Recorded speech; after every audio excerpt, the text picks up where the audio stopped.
Breaking news చూస్తున్నాం. మాజీ మంత్రి బీఆర్ఎస్ వర్కింగ్ ప్రెసిడెంట్ కేటీఆర్ కు ఈ ఫార్ములా రేస్ కేసులో ఏసీబీ మరోసారి నోటీసులు పంపించింది. ఈ నెల 28న విచారణకు హాజరు కావాలని ఏసీబీ ఇచ్చిన నోటీసులో పేర్కొంది.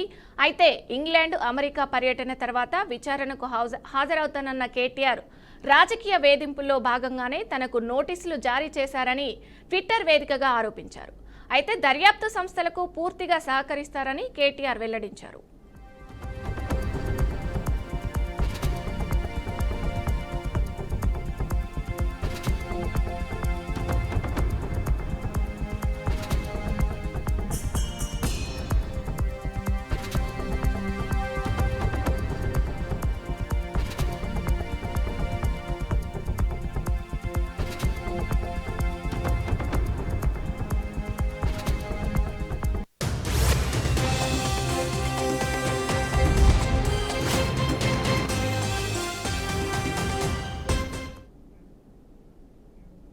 కేసీఆర్ కు ఎమ్మెల్సీ కవిత లేఖ రాయడం తెలంగాణ రాజకీయాల్లో సంచలనంగా మారింది.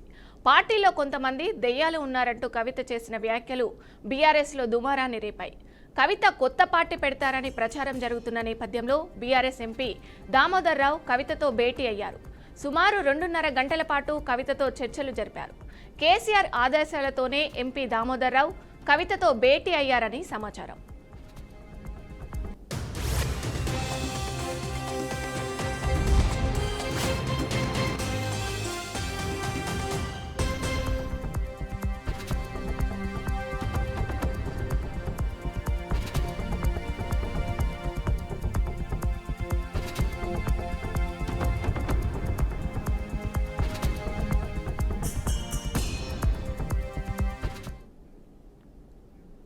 అందాల పోటీలు ఎవరి కడుపు నింపుతాయంటూ మాజీ మంత్రి హరీష్ రావు ఫైర్ అయ్యారు. విత్తనాలు, చేప పిల్లల పంపిణీ చేయడానికి ప్రభుత్వం దగ్గర పైసలు లేవు, కానీ అందాల పోటీల కోసం 200 కోట్లు ఖర్చు చేస్తుందని అన్నారు. అందాల పోటీలతో వచ్చే ప్రయోజనం ఏమిటో సీఎం చెప్పాలని అన్నారు. కమిషన్ల కోసం ఢిల్లీకి కప్పం కట్టడానికి 1,00,000 కోట్లు వస్తున్నాయని అన్నారు.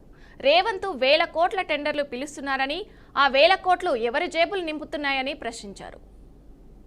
సరఫరా చేయడం చేత కాదు, చేప పిల్లలు సరఫరా చేయడం చేత కాదు, ఏమైనా మాట్లాడితే పైసలు లేవంటాడు. అందాల పోటీలకు మాత్రం 200 కోట్లు పెట్టిండు. అది ఎవరు గడప నింపుతుంది? 200 కోట్ల రూపాయలు ఖర్చు పెట్టి అందాల పోటీలు పెట్టడానికి పైసలు ఉన్నాయట. రైతులకు జనుము, జీలుగు విత్తనాలు ఇవ్వమంటే పైసలు లేవంటాడు. ఇది ఎక్కడి గవర్నమెంట్? మా ముదిరాజులకు చేప పిల్లలు ఇవ్వమంటే పైసలు లేవంటాడు. చేప పిల్లలకు ఎంత అవుతాయి? తిప్పి కొట్టే 100 కోట్లు అవుతాయి. నువ్వు 200 కోట్లు పెట్టి అందాల పోటీలు పెట్టబడుతుంది.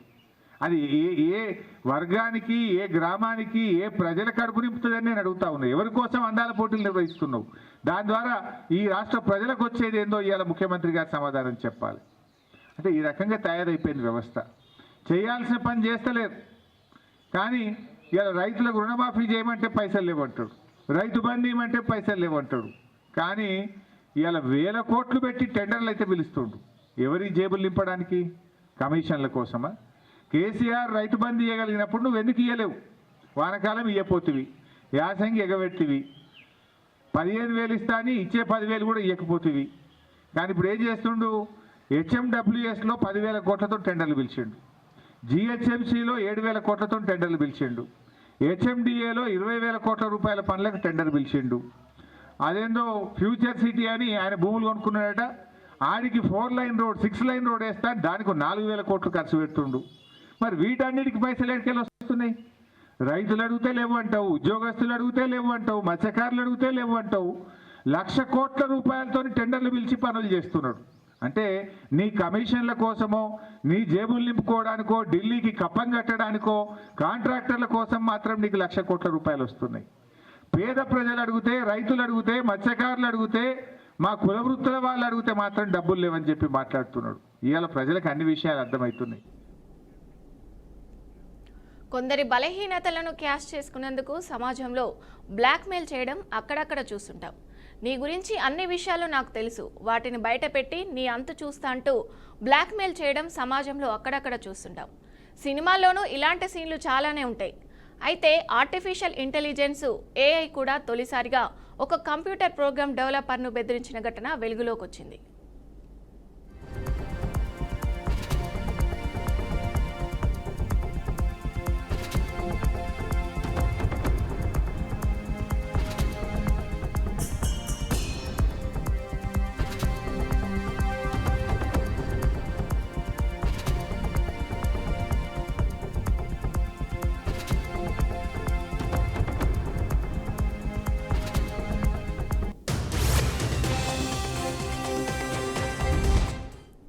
ఆథ్రోపిక్ తయారు చేసిన క్లాడ్ ఓపస్ 4 ఏ అసిస్టెంట్గా పనిచేస్తుంది.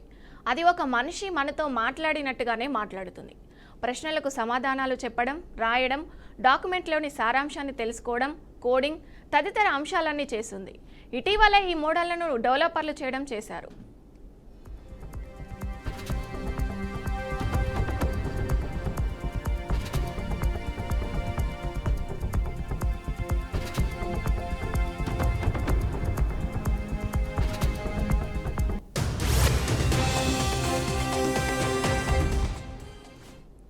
ఈ మోడల్ని విడుదల చేసే ముందు కొన్ని పరీక్షలకు క్లాడ్కు అప్పగించారు. ఈ సందర్భంగా ఫ్యూచర్లో దీనికంటే ఆధునీకరించిన క్లాడ్ను ప్రవేశపెట్టినట్టు డెవలపర్ దానికి తెలిపాడు. అయితే తనను రిప్లై చేస్తే నీకున్న అక్రమ సంబంధాన్ని బయట పెడతానని వార్నింగ్ ఇవ్వడంతో ఆ ఇంజనీర్ అవాక్కయ్యాడు.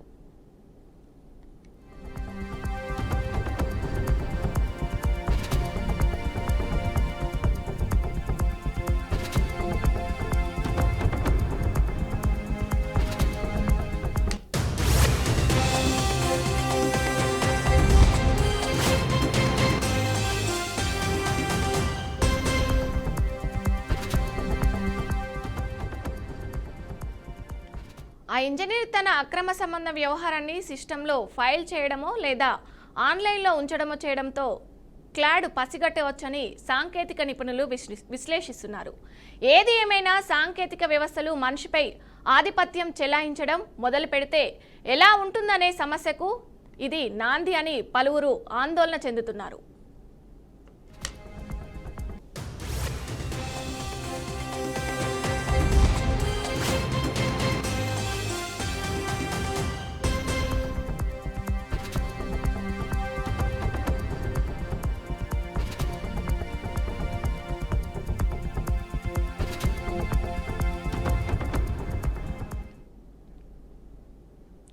ఉప్పల్ పోలీస్ స్టేషన్ పరిధిలో రామంతపూర్లోని శ్రీ గుడ్డే బార్లో దారుణం చోటు చేసుకుంది.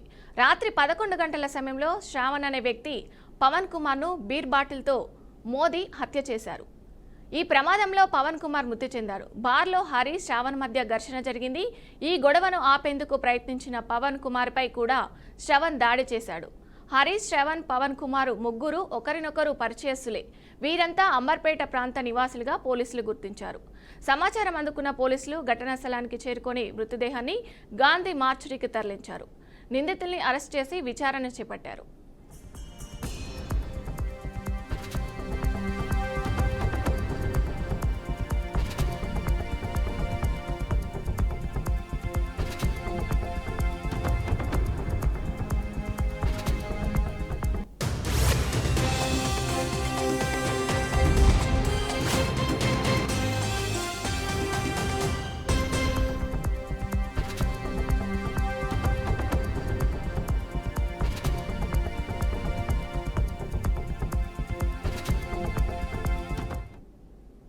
అనకాపల్లి జిల్లాలో 374 మంది ఆపరేటర్లు అనకాపల్లి ఎన్టీఆర్ స్టేడియం నుండి కలెక్టర్ ఆఫీస్ వరకు ర్యాలీ నిర్వహించారు. అనంతరం కలెక్టర్కి వినతి పత్రం అందజేశారు. గత ప్రభుత్వంలో రాష్ట్ర వ్యాప్తంగా 28,000 ఎండియూలు ఆపరేటర్స్ని 5 సంవత్సరాల పేద ప్రజల ఇంటికి నేరుగా రేషన్ సర్కిల్ చేయుటకు అగ్రిమెంట్లో తీసుకున్నారని వారు అన్నారు.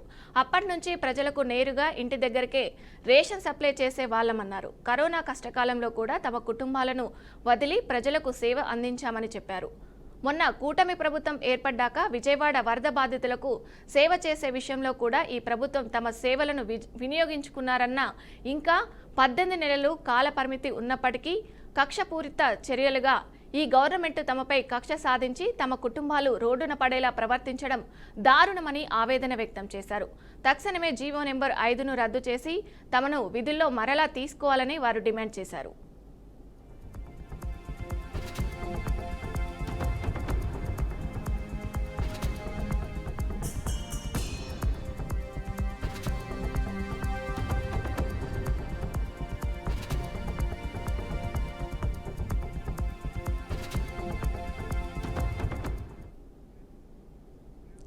శ్రీకాకుళం జిల్లాలో తీవ్ర విషాదం చోటు చేసుకుంది.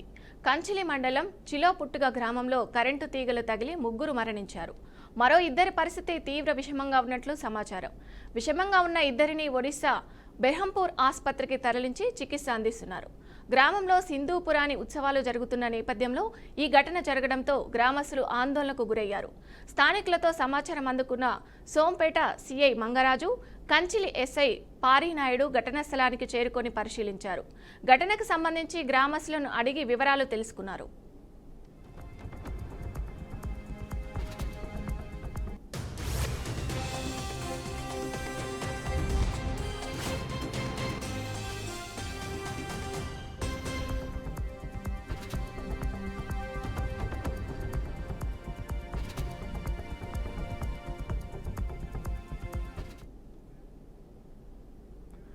గుంటూరు నగరంలోని సంగడికుంట ఇందిరా ప్రియదర్శిని కాలనీ 3వ లైన్ వద్ద ఆదివారం రాత్రి ఓ అమానుష ఘటన చోటు చేసుకుంది.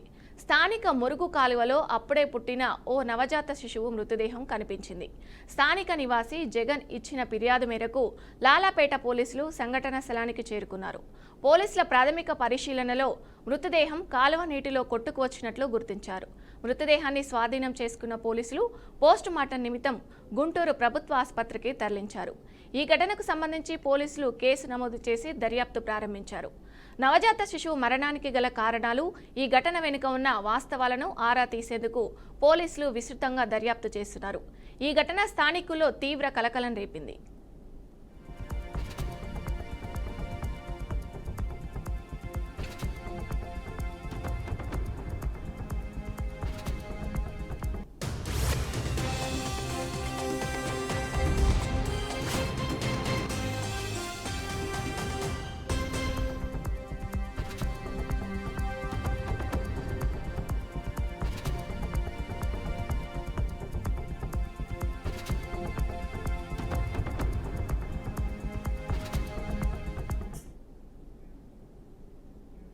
చిత్తూరు జిల్లా పొంగునూరు పట్టణంలో ఏఐటీయూసీ పట్టణ కార్యదర్శి వెంకటరమణారెడ్డి ఆధ్వర్యంలో డాక్టర్ బాబాసాహెబ్ అంబేద్కర్ విగ్రహం వద్ద విశాఖ ఉక్కు ప్రైవేటీకరణకు ఆపాలని నిరసన నిర్వహించారు. ప్రధాని మోదీ విశాఖకు రానున్న సందర్భంగా విశాఖ ఉక్కు కర్మాగారాన్ని ప్రైవేటీకరణ కాకుండా పరీక్షించేందుకు సీఎం చంద్రబాబు ఒత్తిడి తేవాలని వారు డిమాండ్ చేశారు. ఉక్కు కర్మాగారంలో తొలగించిన కార్మికులను వెంటనే విధుల్లోకి తీసుకోవాలని ఏఐటీయూసీ నాయకులు కోరారు. తొలగించిన కార్మికుల్ని వెంటనే తీసుకోవాలి. తొలగించిన కార్మికుల్ని వెంటనే తీసుకోవాలి. విశాఖ ఉక్కు ఆంధ్రుల హక్కు. విశాఖ ఉక్కు ఆంధ్రుల హక్కు. విశాఖ ఉక్కు ఆంధ్రుల హక్కు. విశాఖ ఉక్కును ప్రైవేటీకరణ చేయరాదు. చేయరాదు. చేయరాదు. చేయరాదు. విశాఖ ఉక్కు ప్రైవేటీకరణ చేయరాదు. చేయరాదు. విశాఖ ఉక్కు ప్రైవేటీకరణ ఆపాలి. విశాఖ ఉక్కు ప్రైవేటీకరణ ఆపాలి. విశాఖ ఉక్కు విశాఖ ఉక్కు తొలగించిన ఆధ్వర్యంలో విశాఖ ఉక్కుని ప్రైవేటీకరించరాదని ఏఐటీయూసీ కార్మికుల తరఫున ఈరోజు నిరసన తెలియజేస్తున్నాం. అదేవిధంగా లాభాల్లో ఉన్న ఉక్కు ఫ్యాక్టరీని, కర్మాగారాన్ని రాసి చూపించి దాన్ని ప్రైవేటీకరించాలని చూస్తూ ఉన్నారు. దానికి ఏఐటీయూసీ నిరసన తెలియజేస్తూ రేపు రాబోయే మోడీ రాబోతా ఉన్నాడు కాబట్టి మోడీకి మన ఆంధ్రప్రదేశ్ ముఖ్యమంత్రి గారు, మన ప్రభుత్వం కూడా ఆయనకు చెప్పి ఈ ఉక్కు కార్మికులను, ఉక్కు ఫ్యాక్టరీని ప్రైవేటీకరించాలని మీరు ఒత్తిడి తేవాలా. ఇప్పటికే దాదాపు 2025 మందిని తొలగించడం జరిగింది. తొలగించిన కార్మికులను విధులకు తీసుకోవాలని ఏఐటీయూసీ డిమాండ్ చేస్తూ ఉంది. ప్రైవేటీకరణ చేసే విధంగా చేస్తే కంపల్సరిగా రాష్ట్ర వ్యాప్తంగా ఉద్యోగం చేసి పని వచ్చి ఫ్యాక్టరీని భారతదేశంలో ఆంధ్రలో ఉండేట్టుగా ఏఐటీయూసీ కష్టపడుతుంది. ఈ సమావేశంగా తెలియజేయడం జరుగుతుంది. రాష్ట్ర వ్యాప్తంగా విశాఖపట్నం ఉక్కు కర్మాగారాన్ని ప్రైవేటీకరణ చేయకూడదని ఏఐటీసీగా రాష్ట్ర వ్యాప్తంగా నిరసనలు, ఉద్యమాలు చేపడటం జరుగుతూ ఉంది. అందులో భాగంగానే అక్కడ ఉన్నటువంటి కార్మికులు 2500 మందిని విధులు ఇంకా తొలగించినారు. కారణం ఏమీ లేకుండా ఈరోజు మళ్ళీ వాళ్ళు విధులకు చేర్చుకోవాలని ఏఐటీసీగా రాష్ట్ర వ్యాప్తంగా అన్ని జిల్లాల్లోన నిరసన కార్యక్రమాలు తెలియజేస్తున్నాము. ఇవన్నీ కూడా మోడీ వచ్చే సందర్భంలో మనకున్నటువంటి ముఖ్యమంత్రి ఏదైతే పేదల పరిస్థితిని ఆదుకుంటామో అని నమ్మించి ఆ రోజు ఓట్లు ఎత్తుకున్నటువంటి మహాపుణ్యాత్ముడు ఈరోజు కార్మికులు ఆనాడు ఎంతోమంది అమరులై సాగించుకున్నటువంటి ఉక్కు ఫ్యాక్టరీని మన ఆంధ్రలో ఉండడాన్ని కాపాడుకునే విధంగా నరేంద్ర మోడీకి చెప్పి నిలబెట్టుకోవాల్సిన బాధ్యత రాష్ట్ర ముఖ్యమంత్రి పైన ఎంతో ఉందని కూడా ఈరోజు మేము తెలియజేస్తా ఉన్నాం మిత్రులారా. ఆధ్వర్యంలో విశాఖ ఉక్కుని ప్రైవేటీకరించరాదని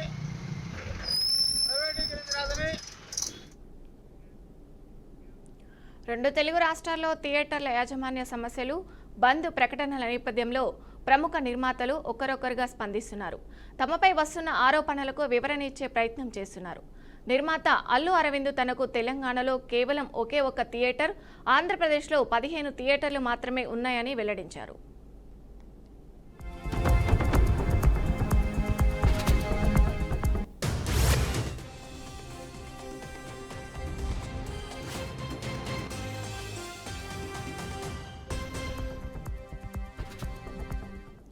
తాజాగా మరో అగ్ర నిర్మాత దిల్ రాజు కూడా మీడియా ముందుకు వచ్చి తమ వంతు వివరణ ఇచ్చారు. అయితే అదే సమయంలో మరో ప్రముఖ నిర్మాత బండ్ల గణేష్ చేసిన ట్వీట్ ఇప్పుడు తీవ్ర చర్చనీయాంశంగా మారింది.